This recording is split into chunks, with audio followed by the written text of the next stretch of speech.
Mesdames et messieurs, chers frères et sœurs africains, amis de l'Afrique, aujourd'hui, le 25 mai 2025, nous célébrons la journée de l'Afrique. Ce n'est pas une simple date dans le calendrier, c'est un symbole vivant qui est l'expression d'un engagement historique pour des milliers d'Africains, des pères fondateurs qui ont lutté, sacrifié leur vie pour une Afrique souveraine, digne et prospère. Donc c'est un symbole vivant. Et c'est une conviction partagée par des millions et bientôt des milliards d'Africains. C'est un symbole d'un continent debout, d'un peuple, des peuples dignes, d'une terre riche de promesses, de talents dispersés, éparpillés partout dans le monde. Mais c'est aussi une histoire d'amour et d'avenir.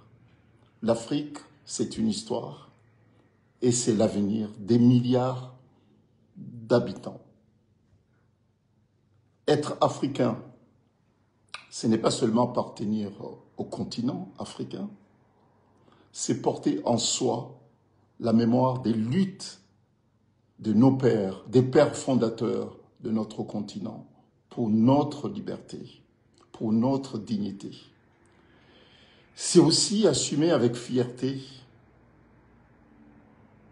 notre appartenance à ce continent. C'est la diversité de nos cultures, c'est la grandeur de notre héritage, mais c'est surtout regarder avec lucidité, audace et courage l'avenir de notre continent, l'avenir des milliards d'Africains. Le panafricanisme que nous célébrons aujourd'hui, ce n'est pas une idée abstraite, c'est un projet politique, économique et culturel. C'est l'exigence d'une unité dans le respect de nos diversités qui sont une réalité. C'est l'ambition de bâtir une Afrique souveraine, conquérante, ambitieuse, solidaire, prospère, juste et humaniste. Une Afrique qui transforme ses ressources chez elle, qui valorise ses terres, qui industrialise ses matières premières et qui crée des richesses pour ses propres enfants, pour les futures générations d'Africains. Nous ne devons plus accepter que notre cacao nourrisse des industries étrangères, pendant que nos cultivateurs vivent dans la misère. Que notre terre, que notre or, notre coton, notre pétrole fassent la fortune de quelques multinationales au détriment de nos peuples. Pendant que nos hôpitaux manquent de tout, pendant que nos établissements scolaires sont complètement en état d'abandon total. L'Afrique doit reprendre le contrôle de son destin. L'Afrique doit reprendre le contrôle de sa chaîne de valeur. L'Afrique doit transformer, produire, exporter avec fierté ce qui vient de ses entrailles. Mais le développement ne se résume pas à la croissance économique. Il est aussi social, il est aussi humain. Il repose sur l'éducation de nos enfants, qui sont nos élites de demain, les dirigeants de notre continent de demain, sur la santé de nos populations, sur l'émancipation de nos femmes, sur la participation active de notre jeunesse, sur le développement et l'avenir de notre continent. Car si l'Afrique est le continent le plus jeune du monde, c'est un atout, mais pas un fardeau, pas un handicap. Il est temps aussi de mettre un terme à la fuite de nos cerveaux. Nous le constatons tous les jours, que les cerveaux, ceux qui ont été formés en Afrique particulièrement, partent en masse à l'étranger. Nous devons adopter des politiques qui font revenir nos cerveaux chez nous, en Afrique, pour le développement de notre continent. Les défis qui sont multiples, qui sont colossaux, que nous devons tous relever, devraient être faits avec les moyens, avec la participation active de nos cadres, de nos intellectuels. Nos ingénieurs, nos médecins, nos chercheurs ne doivent plus être contraints de s'exiler pour vivre dignement. L'Afrique a besoin d'eux et ils ont besoin d'une Afrique qui leur offre les conditions de réussir et de faire réussir le continent africain. C'est créer un environnement propice à l'épanouissement de tous. C'est notre devoir collectif. Je m'adresse à nos dirigeants. L'heure n'est plus au discours, elle est à l'action. L'heure de la corruption, de la gouvernance, de la mauvaise gouvernance, du népotisme et de l'impunité, de tous les crimes, est résolue et terminée. Les dictateurs doivent quitter le pouvoir pour laisser la place à une jeunesse consciente, formée et déterminée à bâtir une nouvelle Afrique. Faute de quoi, le peuple se lèvera. La jeunesse brisera les chaînes de la peur et exigera par tous les moyens sa place légitime dans la gestion des affaires publiques. Le panafricanisme, c'est aussi l'exigence de démocratie, de justice et de bonne gouvernance et de rupture radicale avec le système de prédation. Et c'est pour cette raison qu'il faut envisager avoir notre propre juridiction efficace, indépendante de toute influence. Une juridiction, une justice africaine, influente, à l'abri de toute influence, indépendante et souveraine pour juger les crimes et les conflits meurtriers commis en permanence en Afrique et qui sont à l'origine de la perte des vies qui se nombrent à des millions. Nous ne pouvons pas être panafricains et aimer l'Afrique et rester comme spectateurs et ne pas agir par rapport aux conflits meurtriers qui frappent l'Afrique et qui fait autant de victimes, notamment des jeunes, des enfants et des femmes. Ces conflits qui sont souvent commandités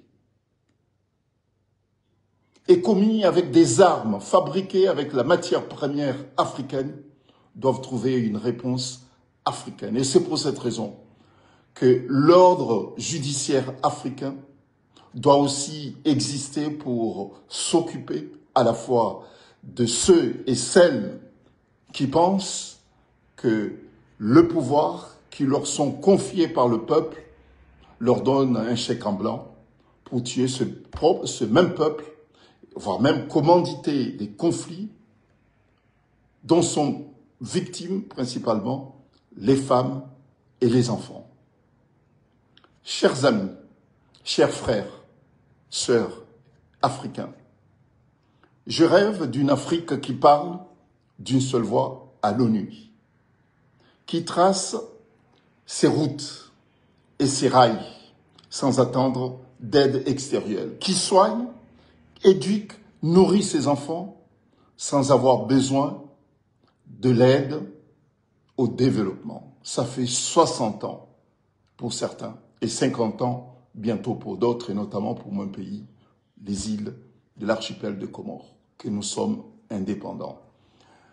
Cette souveraineté acquise difficilement, douloureusement, au risque des vies des pères fondateurs de notre continent.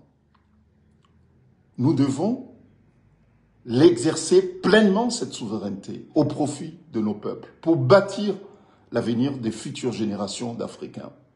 Qu'est-ce que nous constatons aujourd'hui, 60 ans après? Des conflits meurtriers, des coups d'État constitutionnels, une mauvaise gouvernance, autant d'assassinats politiques qui restent impunis, autant de corruption, autant de détournements des deniers publics. Nous devons, nous les Africains, trouver une réponse par rapport à ces fléaux qui freinent le développement de notre continent. Ces défis sont colossaux, mais ils sont à notre portée, puisque nous avons tout ce qu'il faut. Personnellement, j'ai eu à assister à de nombreux procès, quelquefois en tant qu'acteur, et puis souvent aussi comme observateur des procès politiques en Afrique.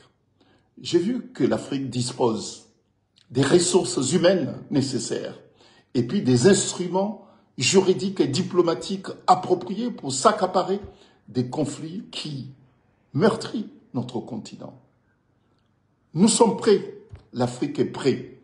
Nous ne devons plus attendre que le soutien vienne de l'extérieur pour résoudre notre propre problème puisque nous sommes souverains, nous sommes indépendants. Cette souveraineté nous astreint à un certain nombre d'obligations, obligations d'agir, obligations de nous assumer, obligations d'être responsables de notre propre destin. Je rêve d'une Afrique ouverte au monde, mais fière d'elle-même. Une Afrique qui n'émigre plus par détresse, mais qui voyage par choix. Car être africain, ce n'est pas fuir l'Afrique, c'est participer aux œuvres de la construction de notre continent. C'est bâtir l'Afrique. C'est ça, être africain. Bâtir l'Afrique de demain. Et ensemble, unis, forts de notre foi dans l'avenir de notre continent, nous le bâtirons. Nous bâtirons l'Afrique de demain. Enfin, je vais m'adresser particulièrement à mes compatriotes comoriens. Même si aujourd'hui, l'horizon paraît obstrué par les ténèbres de l'injustice, de la répression et du mépris, je vous le dis, je vous l'avais déjà dit à plusieurs reprises, mais je le dis encore, puisque ma conviction est encore renforcée et la détermination, elle est puissante. Demain sera un autre jour pour les Comores. Nos îles ont les moyens de leur avenir. Notre archipel a l'intelligence, la richesse humaine, les ressources naturelles et la volonté d'un peuple debout qui veut aller de l'avant. Mais cet avenir ne se réalisera qu'à une seule et unique condition. Sans et uniquement sans le colonel Azali Assoumani qui constitue depuis des décennies un obstacle pour le développement de notre pays. Car tant qu'il restera au pouvoir, il incarnera l'obstacle, le verrou, la négation même de l'espérance. Il est l'anti-panafricain par excellence. Et les preuves sont là. Je ne suis pas là pour les énumérer, mais les acteurs et les observateurs objectifs en sont témoins de sa politique négative, rétrograde, qui empêche notre pays et notre continent africain d'avancer. Il est de cette génération des dirigeants africains qui n'ont aucune compassion pour la détresse dont vivent des millions d'Africains. Vive l'Afrique libre, vive l'Afrique unie, vive le panafricanisme humaniste, solidaire, au service des Africains et de l'avenir de l'humanité. Merci.